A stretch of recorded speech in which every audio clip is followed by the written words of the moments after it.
Assalamualaikum warahmatullahi wabarakatuh. Alhamdulillahi rabbil alamin. Wassalatu wassalamu ala asyrafil anbiya'i wal mursalin wa ala alihi wa sahbihi ajma'in. Rabbi shrah li sadri wa yassir li amri wahlul 'uqdatam min lisani yafqahu qawli wa la hawla wa la quwwata illa billahil 'aliyyil 'azim. Dah silent dah. Yang ni. Dah. Meeting dah tak mana. Muslimin dan muslimat, tuan-tuan dan puan yang dirahmati Allah Subhanahu wa taala. Sementara kita menunggu sahabat-sahabat yang lain untuk on kuliah duha live, Ustaz Syarilong daripada Tahfiz Mutmainnah, Kampung Baru, Pematang Berangan, Sungai Petani, Kedah. Marilah kita sama-sama mendengar renungan. Moga-moga memberi manfaat kepada kita bersama. Yang pertamanya, Al-Quran adalah penawar bagi hati yang resah dan gundah, hatta ianya menyelesaikan masalah dan menyejukkan jiwa yang marah. Dunia adalah lokasi sementara. Kebahagiaan dan kejayaan yang kekal dan yang sebenar adalah di akhirat. Inilah saat yang ditunggu-tunggukan oleh orang mukmin, kerana wawasan orang mukmin adalah wawasan di negeri akhirat. Jadi yang pertama disebut Al-Quran itu adalah penawar bagi hati. Memang betul. Di antara perkara sumber utama yang terkandung dalam Quran ialah penawar. Wa nunazzilu minal Quran ma huwa shifa. Dalam suratul Isra, surah ke-17 pada ayat 82. Dan kami turunkan Al-Quran sebagai penawar. Allah sebut. Ada penawar. Sebab itu dikatakan juga Al-Quran ini dapat menghilangkan keresahan dan sebagainya. Ala bidzikrillah tatma'innul qulub. Surah Ar-Ra'd, surah ke-13 ayat 28. Ketahuilah, dengan mengingati Allah hatimu menjadi tenang. Di antaranya ketenangan akan kita perolehi melalui ataupun caranya ialah dengan membaca Quran, berzikir. Apa zikir? Itu cerita dia. Renungan yang kedua, ringkas saja. Oh ya, seterusnya dia kata dunia ni lokasi sementara. Kita macam transit kat sini. Tunggu another flight. Kemudian dia nak bawa kita pergi satu tempat yang merupakan destinasi utama kita ialah akhirat. Jadi dunia adalah lokasi sementara. Apa juga kebahagiaan ini, yang kekalnya ialah akhirat. Jadi rebutlah peluang dengan segala nikmat yang Allah anugerah untuk kebahagiaan yang berkekalan, yakni negeri akhirat. Wabtaghi fima atakallahu darul akhirah wala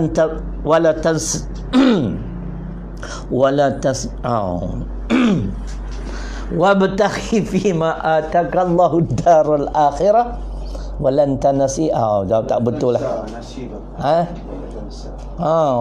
Wala tansa nasibaka minad dunya. Apa hari ni semua jam. Minta maaf. Banyak fikir dia je. Mari kita tengok Quran lah. Hari ni Ustaz jam surah Al-Qasas, surah ke-20, surah ke-20, surah pun jam. Surah ke-28 ayat 77. Wala tansa nasibaka minad dunya.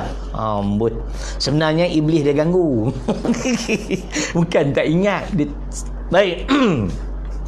Itu dalil Al-Qasas 77 yang bermaksud maknanya carilah segala dengan nikmat kurniaan Allah itu untuk kebahagiaan yang berkekalan, yakni akhirat. Tetapi walau bagaimanapun jangan kita lupa habuan kita di dunia. Itu cerita dia. Nah, makna apa pula ni? Baik. Lagi satu, Kita ada sikit lagi.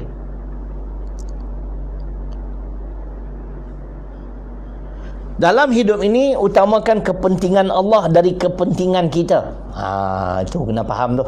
Ini yang kata ubudiyah, perhambaan diri kepada Allah. Makna hamba yang sebenar-benar dalam arti kata hamba itu ialah hamba yang mengutamakan kepentingan Allah daripada kepentingan pribadi. Dia dahulukan kehendak Allah, kehendak Rasul daripada keinginan hawa nafsu dia. Kepentingan pada Allah membawa keberkatan dan beroleh keredaan, insya-Allah. Itulah sedikit, mudah-mudahan memberi manfaat kepada kita sebagai renungan pada pagi ini.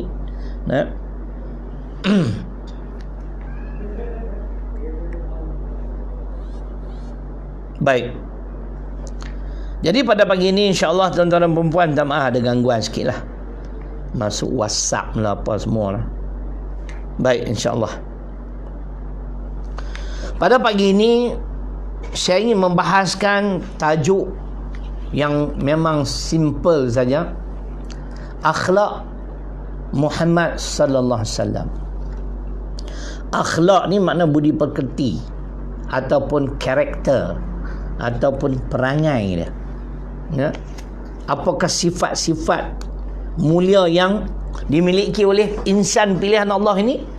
Jadi sebelum tu saya nak baca 3 ayat Quran untuk mengulangi bahawasanya insan pilihan Allah ini, nama beliau ini disebut di dalam Quran, supaya kita tidak meragui bahawasanya yang disebut itu ialah Muhammad sallallahu alaihi wasallam. Pertamanya dalam surah Ali Imran ayat 144. A'udzubillahi minasyaitonir rajim. Wa ma Muhammadun illa rasul qad khalat min qablihi rusul afa immata aw qutila inqalabtum ala aqabikum wa man yanqalib ala aqibaihi falan yadurrallaha syai'a wa sayajzillahu syakirin. Sadaqallahul azim. Dalam ayat ini, Ali Imran 144, Allah menyebut nama insan kekasihnya Muhammad sallallahu alaihi wasallam. Beliau adalah seorang rasul. Sesungguhnya telah berlalu beberapa orang rasul sebelum baginda sallallahu alaihi wasallam. Apakah kalau sekiranya beliau wafat atau terbunuh di dalam peperangan, kamu nak kembali ke belakang meninggalkan ajaran Islam? Siapa yang kembali ke belakang, maka mereka sedikit pun, kata Allah, tidak mampu memudaratkan agama Islam. Bahkan Allah akan memberi ganjaran kepada orang-orang yang bersyukur, yang terus menerus istiqamah berpegang teguh dengan ajaran Islam yang disampaikan oleh Nabi sallallahu alaihi wasallam. Ayat yang kedua, Muhammadun Rasulullah walladzina ma'ahu asyidda'u 'alal kufar. Dalam surah Al-Fatah surah ke-48 pada ayat yang terakhir. Muhammad pesuruh Allah dan orang-orang yang beriman yang bersama-sama dengannya, mereka ini tegas dan keras terhadap kafir. Ini sifat Nabi SAW. Tegas, keras terhadap kafir. Ya? Orang kafir ni tak boleh bagi muka. Bagi muka macam ni lah yang berlaku dalam negara kita. Ya? Mereka tidak menghormati yang di-Pertuan Agong. Mereka maki hamu dalam Facebook. Ini dah zaman saya dulu, sewaktu saya kecil, tak pernah berlaku macam ni. Tak pernah dengar orang bukan Islam menghina orang-orang Melayu, orang-orang Islam. Ini akhir zaman lah. Ya. Dalil yang ketiga, ini ada huraian. Dalam suratul Ahzab ayat 40 disebut sekali lagi nama Muhammad sallallahu alaihi wasallam. Maka Muhammadun aba ahadin min rijalikum walakin Rasulullah wa khataman nabiyyin. Muhammad sallallahu alaihi wasallam itu bukanlah seorang bapa dari kalangan kamu, akan tetapi dia adalah Rasul, perutusan Allah dan perutusan yang terakhir. Tak ada dah Nabi, tak ada dah Rasul selepas kewafatan baginda sallallahu alaihi wasallam. Huraian dia, Nabi Muhammad sallallahu alaihi wasallam adalah Rasul yang terakhir, penutup segala nabi-nabi. Islam adalah agama yang akan tetap berlaku sampai kiamat. Kamu halanglah, kamu sekatlah, kamu tak akan berjaya. Sebab ada dalam Quran, dalam surah At-Taubah dan beberapa ayat lain. Tiada seorang pun Nabi yang akan diutus Tuhan sesudah Nabi Muhammad sallallahu alaihi wasallam. Yang ada hanya mujaddid dan muslih. Pekerjaannya mengembalikan ajaran agama kepada pokoknya yang asli sesudah ajaran-ajaran agama itu telah dicampuri oleh bermacam bid'ah. Macam hari ini lah. Nama Islam tetapi ideologi ataupun fahaman yang mereka amalkan fahaman Islam liberal, itu tak betul. Jadi Nabi dan Rasul tak ada dah. Yang ada mujaddid, mana orang yang akan memperbaharui. Memperbaharui makna mereka mengamal ajaran Islam dan akan mengajak umat manusia, umat Islam seluruhnya beramal selaras dengan tuntutan Al-Quran dan As-Sunnah. Muslimin dan muslimat yang dirahmati Allah Subhanahu wa taala.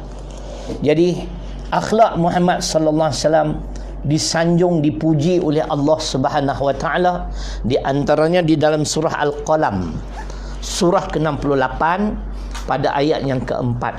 A'udzubillahi minasyaitonirrajim. Wa innaka la'ala khuluqin azim. Sesungguhnya engkau Muhammad sallallahu alaihi wasallam benar-benar memiliki akhlak budi pekerti yang agung. Dan Nabi sallallahu alaihi wasallam juga menyatakan perkara yang sama. Bu'ithtu liutammima salihal akhlaq. Hadis riwayat Imam Ahmad, sahih Imam Ahmad. Sesungguhnya aku dibangkitkan untuk menyempurnakan akhlak umat manusia. Perangai, sikap, sifat. Dan apabila ditanya pada Aisyah radhiyallahu anha, apakah akhlak Muhammad sallallahu alaihi wasallam? Hadis Bukhari. Kana khuluquhul Quran. Akhlak Muhammad sallallahu alaihi wasallam ialah Al-Quran. Yang ni kita nak bahas. Maksudnya segala perintah yang terkandung di dalam Al-Quran, suruhannya baik ataupun larangannya baik, itulah yang diamalkan oleh Nabi. Yang disuruh beliau laksana, yang dilarang, dicegah, ditegah, beliau tinggalkan. Itulah akhlak beliau.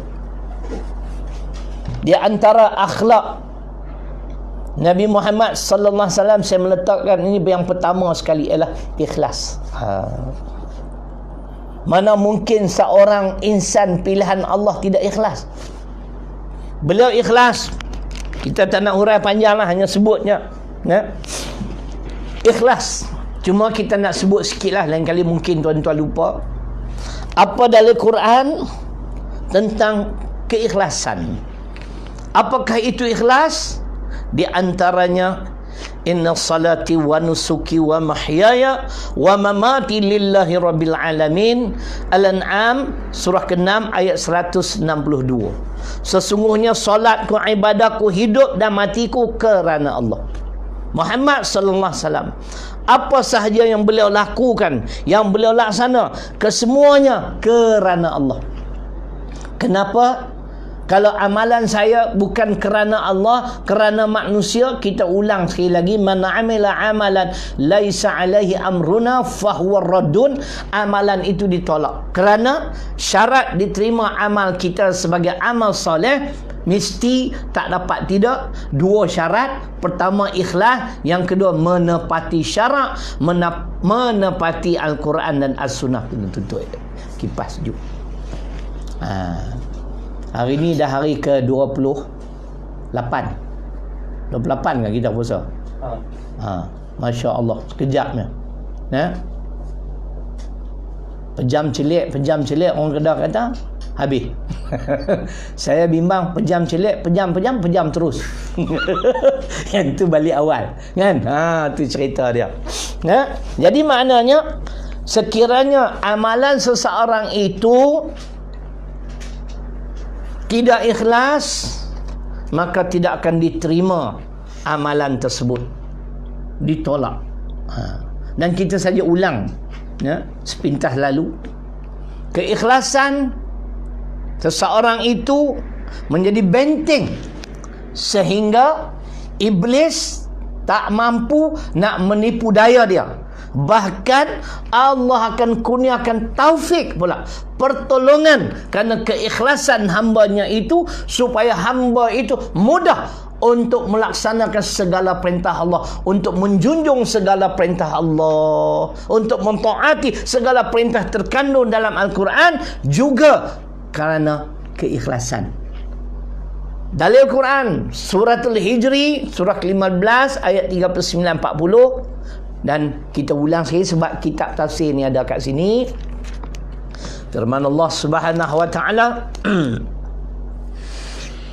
wala ughwiyannahum ajma'in illa ibadaka minhumul mukhlasin. Iblis bermohon kepada Allah supaya diberi second chance, peluang yang kedua. Walaupun dia menyedari beliau tidak ada harapan untuk mendapat keampunan Allah kerana dilaknat oleh Allah, tetapi berilah peluang padaku untuk menyesatkan seluruh anak Adam.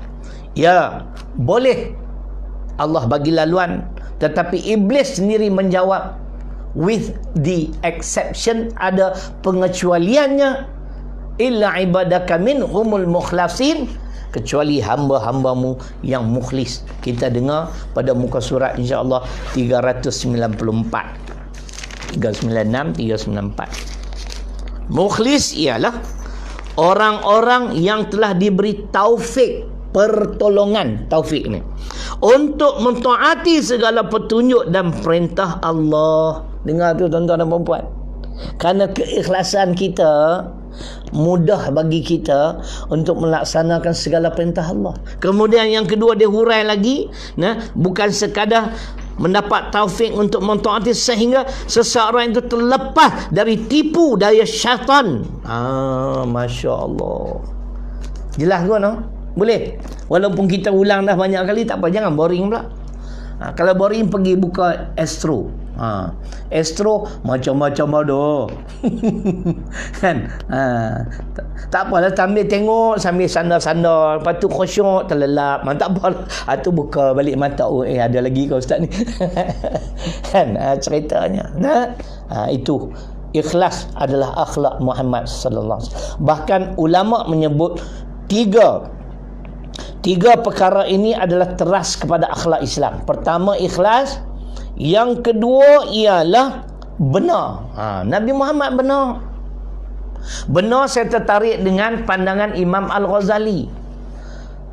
Benar dalam tutur kata, benar juga di dalam tindakan-tindakan. Dalam bahasa kita hari ini, cakap serupa bikin. Itu benar. Muhammad sallallahu alaihi wasallam, Masya Allah.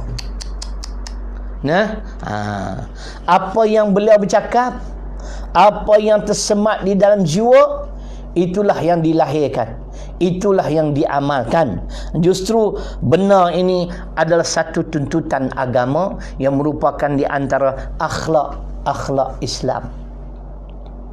Allah Subhanahu wa taala berfirman dalam surah At-Taubah ayat 119, sebagai satu guideline, garis panduan, supaya kita senantiasa hendaklah bersama-sama dengan golongan yang benar.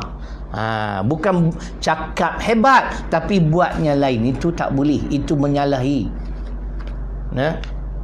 Ya ayyuhalladzina amanu taqullaha wa kunu ma'as sadiqin. Perintah Allah dalam Quran At-Taubah surah ke-9 ayat 119.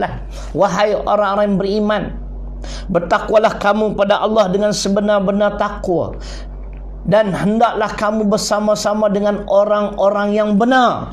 Benar dalam tutur kata, benar juga di dalam tindakan-tindakan. Cakap serupa bikin. Dalam bahasa Inggeris apa dia sebut Muhammad Salman? Walk the talk apa? Perkataan ni. Walk the talk. Betul lah, walk the talk, ada perkataan tu. Apa yang kamu cakap, kamu laksana. Sebab kalau pandai bercakap macam ustaz, ceramah ayat Quran, hadis tak payah tengok, hebat Ustaz Syaril. Tuan-tuan, bangun setiap pagi, jangan tinggal tahajud. Tuan-tuan pakak semua bangun. Ustaz terkejut. Tu pun terkejut kenapa? Kerana isteri kejut kan. Jam ni dah bunyi, ustaz pun tak bangun-bangun sampai jam ni naik boring. Dia tukar dia punya ringing tone. Bunyi macam mana? Tidur. Ustaz sambung tidur. Bukan ustaz lain Ustaz Syaril cerita diri saya. Dengar ceramah hebat, suruh orang bangun tahajud. Ustaz pun terkejut. Ya ayyuhalladzina amanu lima taquluna ma la taf'alun kabura maqtan 'indallah an taqulu ma la taf'alun. Saf surah ke-61 ayat 2 dan 3. Allah paling benci ialah dari kalangan hamba-Nya yang menyuruh orang buat baik tapi dia sendiri tidak melakukannya. Benar adalah akhlak Muhammad sallallahu alaihi wasallam. Benar dalam tutur kata, benar juga di dalam tindakan-tindakan. Yang ketiga, teras pada akhlak Islam, sabar. Ini kena ada, sabar. Ya ayyuhalladzina amanu ista'inu bis-sabri was-salah innallaha ma'as sabirin. Al-Baqarah 153. Wahai orang yang beriman, pohonlah kepada Allah, mintalah kepada Allah pertolongan dengan sabar dan solat. Kalau sabar tak solat, cerai. Kita diuji, kita perlu banyak bersabar. Tapi dalam masa yang sama, jangan kita putuskan hubungan kita dengan Allah Subhanahu wa taala. Nampak tak? Jadi maknanya sabar ni adalah salah satu sifat Nabi SAW. Cuba kita tengok kesabaran beliau yang saya baca sirah ketika di bumi Mekah. Masya Allah. Beliau dihina selepas kematian Abu Talib. Orang-orang Islam diperlekeh, diperkotak-katik, dizalimi. Satu perkataan saja yang Nabi ajar kepada orang-orang Islam di bumi Mekah yang beriman dengan ajaran yang beliau bawa, sabar. Masya Allah. Ini akhlak. Memang sabar ni saya tak nafi. Dalam bahasa Inggeris, easier said than done. Cakap mudah, nak amal belum tentu. Cakap mudah, tapi nak amal belum tentu. Termasuk saya. Sebab tu kita jangan bimbang lah. Allah tak akan uji kita melainkan mengikut tahap keimanan kita. Kita diuji dengan COVID. Saya tengok semalam dalam Google, kematian di seluruh dunia 325,000 orang. Masya Allah. Yang dijangkiti ni kalau tak salah saya 5 juta. Yang paling ramai itu US. Penduduk dah 300 juta, 1 juta yang kena. Allahu Akbar. Tetapi apa jua bentuk ujian yang menimpa kehidupan kita, jalan penyelesaian ialah kita sabar. Di samping itu banyak berdoa. Tak ada manusia yang akan terlepas daripada ujian Allah Subhanahu Wa Taala. Semacamlah COVID ni, kalau kita nak kaitkan ayat, mungkin saya boleh letakkan Al-Baqarah 155. Wala nabluwannakum bisyai'in minal khawfi wal ju' wa naqsim minal amwal wal anfus was thamarat wa basyiris sabirin. Dan kami akan uji manusia itu dengan sedikit. Yang pertama, wala nabluwannakum bisyai'in minal khawf, dengan sedikit ketakutan. Nak keluar rumah pun takut, kena pakai mask, semua taat. So pakai mask, jarak 1 meter, Hui, taat sungguh arahan kerajaan. Kerana takut mati. Arahan Allah buat ya. Ni pun lagi satu cerai. Kan? Allah suruh kita puasa sambil kita solat. Puasa aja, solat tidak. Aduh, letih. Kan? Yang lain boleh taat. Jarak 1 meter. Pakai mask. Satu kereta 2 orang. Ampun. Inilah manusia. Nah, nanti kita bahas kenapa berlaku sedemikian. Lambat lagi lah. Mungkin ada ayat-ayat Quran yang akan saya bahas. Inilah kepentingan ilmu pengetahuan agama. Seseorang tidak akan mentaati Allah kalau dia jahil atau dia tidak mengenali Allah. Nah, itu lain kali akan datang insya-Allah. Sebab kita punya COVID ni sampai 10 Jun. Kalau esok dah semua back to normal, nah, seperti biasa, kita tengoklah kuliah kita buat macam mana malam ke pula. Boleh tuan-tuan, setuju? Nah, saya dah sediakan hampir sampai 31 Mei ni dah ada tajuk-tajuk. Selepas raya ni 25 hari bulan saya akan buat satu kuliah duha berbentuk Al-Quran dan hadis saja. Maknanya setiap hujah Quran saya akan susuli dengan hadis Nabi supaya kita lebih memahami dan meyakini ajaran kita ni ajaran yang sempurna. Kalau Allah ajar, Nabi pun ajar. Kalau Nabi ajar, Allah pun ajar. Begitu.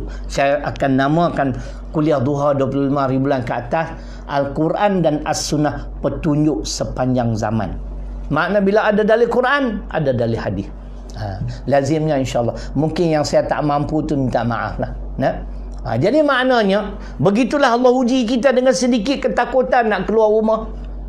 Sampai ada dia orang kata tu nak pergi bubuh minyak kereta pun jaga-jaga tu. Saya pegang pun susah hati. Jam ni kata ni. Dah berapa ratus tangan nak pegang ni. Punya takut. Nah, tapi hikmah COVID bagi saya telah berjaya menyediakan hampir 60 tajuk. Masya Allah. Mana ke depan ni Ustaz Haddad, ana tak perlu lagi nak fikir tentang tajuk. Nak khutbah Jumaat ada 60 tajuk. 60 tajuk makna Allahu Akbar. Kalau satu tempat tu pergi 3 bulan sekali, 10 tahun tak habis. Itu cerita dia. Baik. Jadi makna Allah uji dengan sedikit ketakutan, kelaparan, kekurangan harta benda, kematian dan tumbuh-tumbuhan yang tidak memberi hasil. Maka beritahulah berita gembira ini kepada orang-orang yang sabar. Itu akhlak Muhammad sallallahu alaihi wasallam yang sewajarnya kita amalkan. Baik. Kemudian selepas sabar ada lagi tabah, yang kita sebut tempoh hari, dalam bahasa Inggeris steadfast. Makna tabah ni ada beza dengan sabar. Tabah makna kesanggupan kita menanti hasil. Walaupun kita terpaksa menanti, menunggu bertahun-tahun lamanya. Kita memperjuangkan agama Islam ni dah 60 tahun. Diperjuangkan oleh Parti Islam se-Malaysia untuk menegakkan sebuah negara Islam. Sampai hari ini belum tertegak lagi negara Islam. Tetapi perjuangan PAS, agenda PAS tetap sama. Siapa nak bekerja sama, Islam bukan Islam, asalkan kamu tidak usik agenda kami boleh bekerja sama dengan kamu. Kami nak negara Islam. Contoh, bukan nak cakap politik, tapi lebih kurang macam tu lah. Agenda PAS tak pernah berubah. Kita tunggu dan lihat lah. Kalau kata sebagai contoh saja, PAS sudah cerai, tak nak lagi bercakap tentang hudud dan sebagainya negara Islam, Nabi ajar kita. Ini yang saya doa, ya Allah, apa jadi pun aku tetap berpegang dengan ajaran Al-Quran dan As-Sunnah. Fa'alaikum bisunnati was sunnatil khulafa'ir rasyidin al-mahdiyin addu 'alaiha bin nawajid. Hadis riwayat Abu Daud. Dengar baik-baik ni. Maka berpegang teguhlah kamu dengan sunnahku dan sunnah para sahabatku yang mendapat petunjuk, dan gigitlah dengan gigi gerham kamu Jangan kamu tinggalkan Islam. Jangan kamu membelakangi ajaran Islam. Walaupun ketika itu kamu seorang diri. Oh, Nabi ajar, Masya Allah. Tapi yang kita sebut perjuangan PAS, agenda PAS untuk mendaulatkan sebuah negara Islam sampai ke hari ini. Kita tunggu dan lihat, insya-Allah. Baik. Jadi makna itu tabah. Tabah makna sifat kesanggupan menanti hasil walaupun terpaksa menunggu bertahun-tahun lamanya. Ada. Ini cerita je lah. Dia ni dulu bercinta. Si A dengan B. A ni balak lah. Kan? B ni awet. Awet suka kat balak. Kan? Tapi ditakdirkan Tuhan. Awet ni kahwin dengan C. Balak C, balak A tak jadi. Si balak A ni tak kahwin terus. Tapi bila jodoh tu, akhirnya, ni contoh aja, akhirnya dia dapat juga kahwin dengan awet tadi. Dia tunggu. Walaupun ramai orang suka kat dia, maklumlah handsome kan, hidung mancung kan. Ada ni apa ni sikit ni, benda kempau ni, belah-belah kat sini kan, handsome kan. Tapi Masya Allah, dia begitu tabah.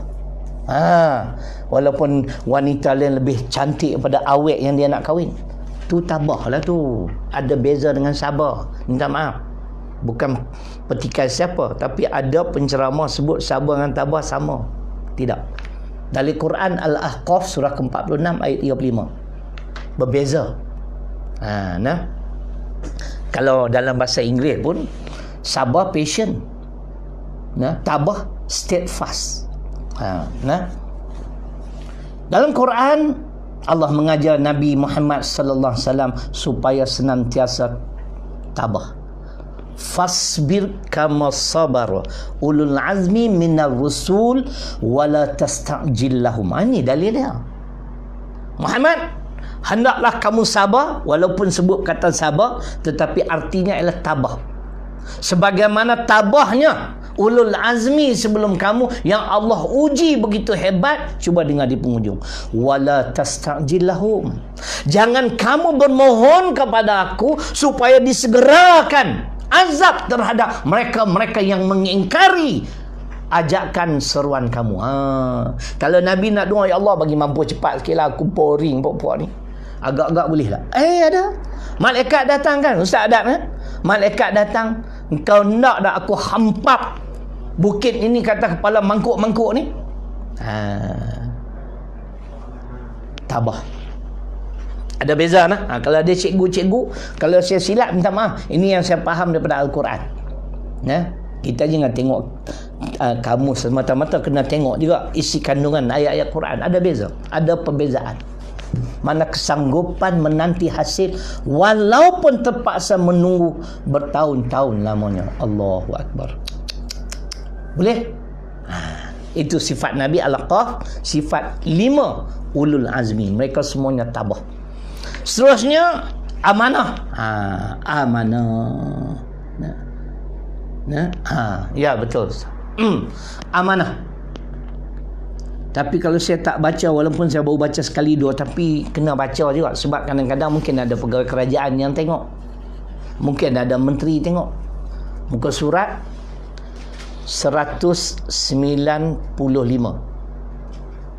Amanahnya Muhammad sallallahu alaihi wasallam ketika beliau difitnah. Bila jadi pemimpin ni mulalah macam-macam fitnah akan datang.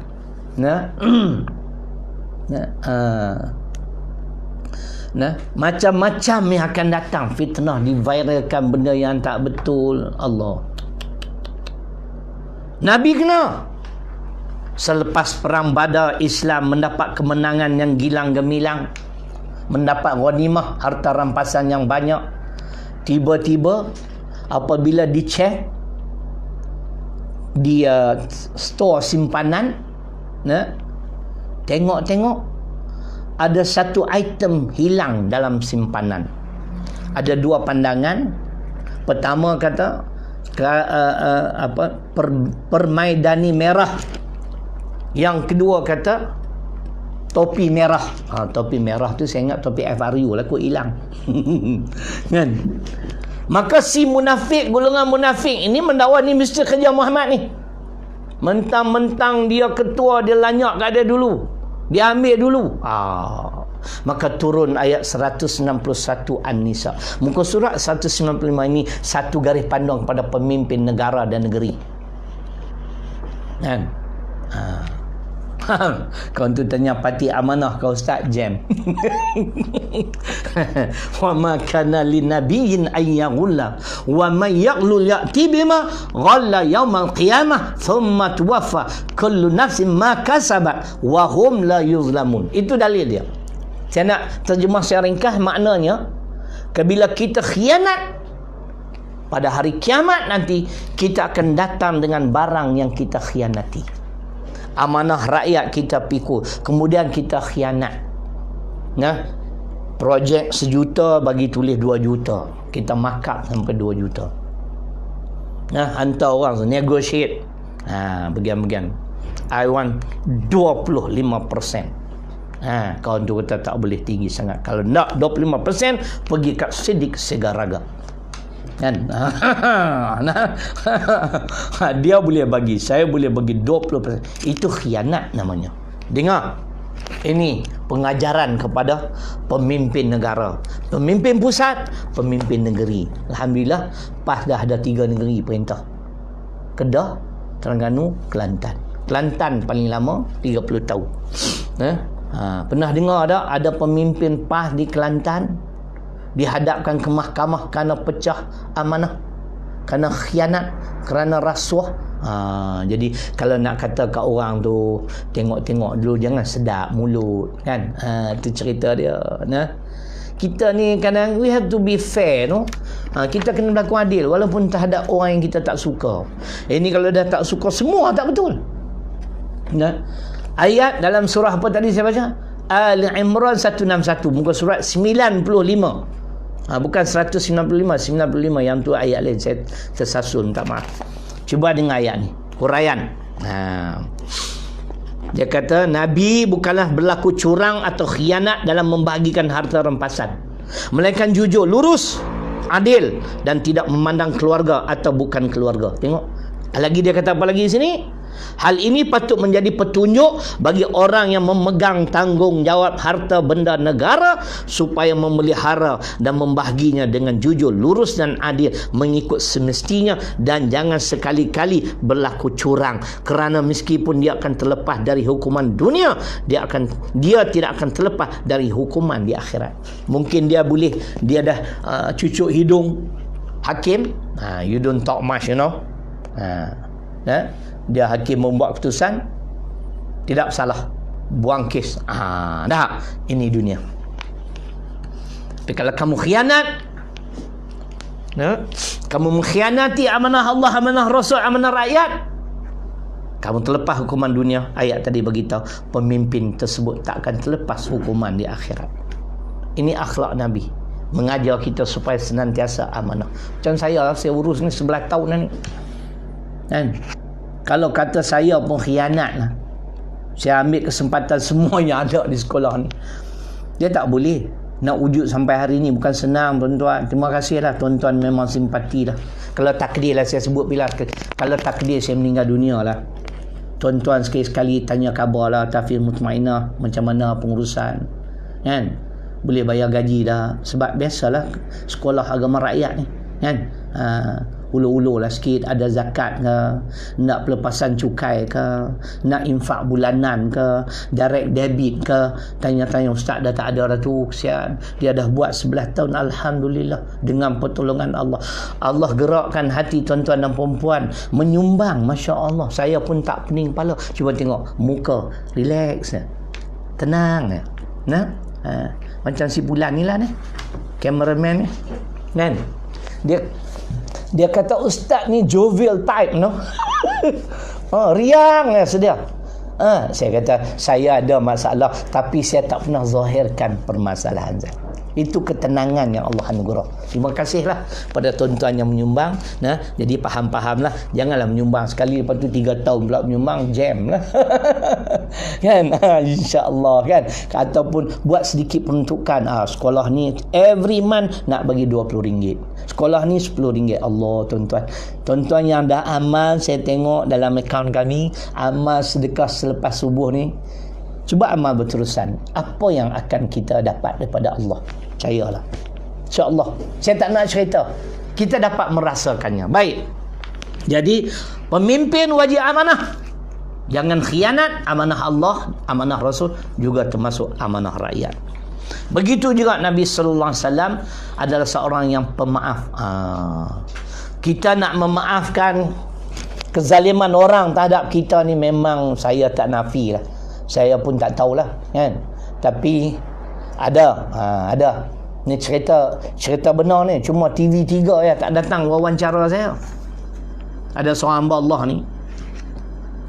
Dulu dia dengar hearsay dengar melalui mulut ke mulut Ustaz Syariulum bagian. Ini pengakuan dia, confession daripada dia. Jadi dalam mesyuarat dengan DO ni, dia yang cerita tu. Dia cerita depan 5-6 orang, termasuk tu imam. Dalam mesyuarat tu saya menyatakan di kawasan kita ni ada seorang ustaz ni tak betul, banyak masuk politik, dan dia mention nama saya. Tapi alhamdulillah lah, pihak berkuasa tidak mengambil tindakan. Sebab saya yakin dan percaya, saya bercakap sandaran Quran, hadis, saya rujuk kitab, takkan tak betul kot. Kalau kitab tak betul, kita nak betul macam mana lagi? Ini semua ulama, tuan-tuan. Satu hari selepas kuliah, selepas khutbah Jumaat, beliau hadir dengar khutbah, dan beliau masuk ke dalam bilik makan tu. Dia tanya mana satu Ustaz Syariulum, Tuan Imam ada, Bilal lah. Saya ada apa? Saya datang untuk minta maaf kat Ustaz. Awak buat salah apa? Saya pun tak kenal dia. Dulu saya memfitnah Ustaz. Saya buat laporan tentang Ustaz. Ustaz ni bawa ajaran tak betul. Kan? Terus on the spot saya jawab, saya maafkan awak. Maklumlah orang bertakwa macam tu lah. Jangan dendam. Dalam Al-Baqarah ayat 237, wa an ta'fu aqrabu littaqwa. Pemaaf itu hampir kepada takwa. Oh, bukan senang. Ada sahabat kita ni pun orang besar negara lah, dia pun pemaaf. Kan? Orang fitnah. Masa tu saya berceramah dengan dia. Ceramah dengan dia. Masa dulu kami serupa, sekarang tak serupa dah. Dalam ceramah, beliau sebut, saya maafkan. Maaf saja, bukan ampun. Maaf. Yang ampun tu Allah. Ali Imran 31. Yang saya baca tadi Al-Baqarah 237. Sifat maaf tu sifat takwa. Saya maafkan mereka-mereka yang menzalimi saya. Hebat, saya kata, Masya Allah. Bukan senang.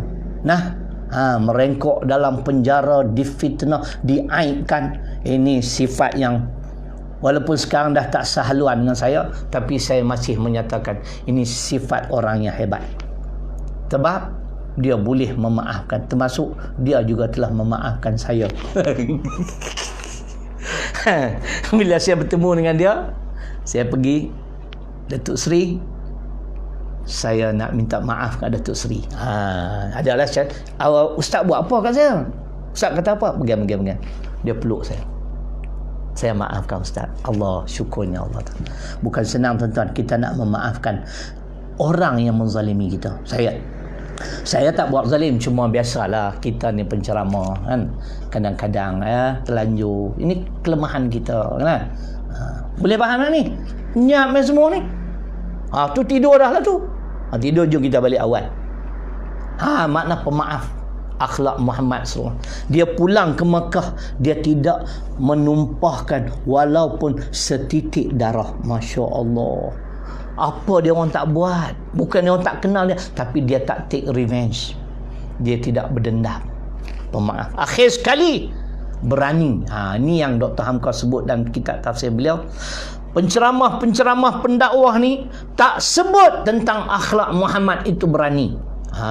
Di antaranya. Saya ambil sikit-sikit dah Ustaz. Berani. Apa dalil beliau berani? Beliau bukan seorang pendakwah saja, pemimpin masyarakat, tetapi beliau ada tentera, panglima tentera. Kam ghazan Nabi sallallahu alaihi wasallam min ghazwin qala 19. Hadis Imam Bukhari, hadis ke-1560. Ditanya pada Zaid Al-Arqam, apakah minta maaf, berapa kali Muhammad sallallahu alaihi wasallam terlibat di dalam peperangan? 19 kali. Jawab Zaid Al-Arqam. Beraninya beliau. Beliau berada di hadapan. Beliau panglima, general. Beliau pemimpin negara, pemimpin masyarakat, pemimpin rumah tangga, semua di depan. Kita general duduk dekat mana? General dia duduk dekat office. Ni kayu dia bubuh bawah ketiak. Isap paip, tengok peta, bagi arahan. Gaji 10,000, 15,000. Yang pergi turun ke medan perang, sarjan, lance corporal. Awak pergi duduk depan. Kadang-kadang kita simpati tu. Minta maaf, simpati dengan mereka-mereka yang berjawatan rendah, corporal, lance corporal, sarjan ni. Baik tentera, baik polis. Sebab tu kerajaan ni kena fikir jugalah.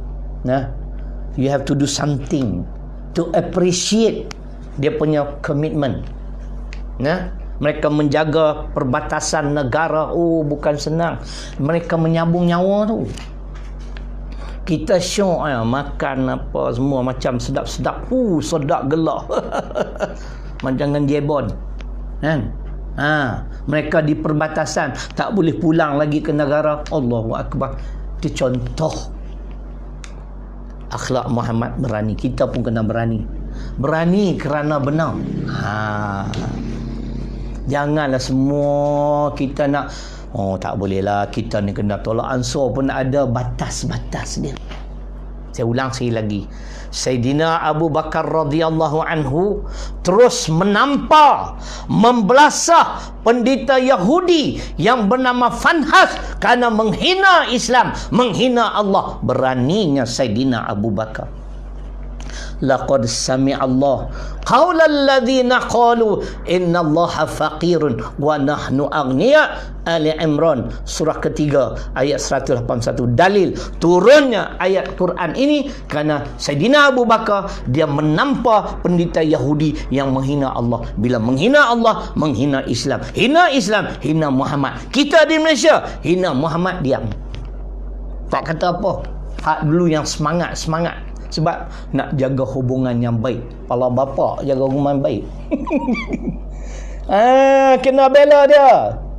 Kena bela Muhammad sallallahu, paling tidak bagi nasihat. You all jangan biadab. Kami tak pernah pun usik agama you all. You all ni asyik duk hina agama kami.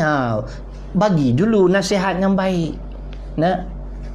Ini sampai apa tak kata senyap. Kalau soal politik, cepat. Agama kamu tidak bela. Nanti insya-Allah kita ada dalam Matan Arba'in disebut. Itulah di antara yang saya nak bawa pada hari ini, yang terakhirnya berani. Beliau Muhammad sallallahu alaihi wasallam memang seorang insan yang berani, telah terlibat dengan 19 peperangan semata-mata untuk mendaulatkan sebuah negara Islam. Meletakkan Islam, al-Islamu ya'lu wala yu'lai al-Islamu ya'lu wala yu'la alaih. Islam itu tinggi dan tidak ada apa yang dapat menandingi ketinggian Islam. Hadis riwayat Al-Baihaqi. Cukuplah hari ni tak berapa ada mood ustaz ni pun. Daripada bangun tadi sahur sampai sekarang ni saya macam tak, dia grogi sikit orang putih kata.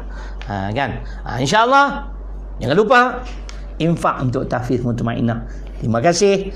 Pelepasan cukai pendapatan, bayar zakat melalui kami, ambil zakat yang dilantik oleh Majlis Agama Islam Perlis, walaupun sekolah di Kedah dah 8 tahun dah. Inilah di antara yang banyak membantu selain pada yuran. Kita tak boleh yuran, bukan semua orang bayar. Jadi kalau siapa yang nak beli aku dan Quran, nak pergi umrah, top stevia, dapat kontrol diabetes dengan izin Allah. Kalau tak boleh kontrol juga, telan dengan betul-betul ni, insya-Allah. Kita ada TM catering, kok esok nak kenduri kahwin, anak kahwin. Dan jangan lupa subscribe channel YouTube Ustaz Syarilong Original. Hanya perlu klik dekat link tu. Mana link tak nampak pun, habislah, tak ada. Ada. Okey. Jadi sekadar tu lah, insya-Allah. Esok kita akan bahas hadis tentang ad-dinun nasihah, agama itu nasihat. Kalau ini pun tak urai, orang keliru. Apakah nasihat bagi Allah? Apa maksud Allah perlu nasihat? InsyaAllah kita bertemu esok. Umur panjang, ribuan kemaafan, terkasabasan sebagainya. Aqulu qawli hadza wa astaghfirullahaladzim li wa lakum. Assalamualaikum warahmatullahi wabarakatuh. Takbir, Allahu akbar, walillahil hamd.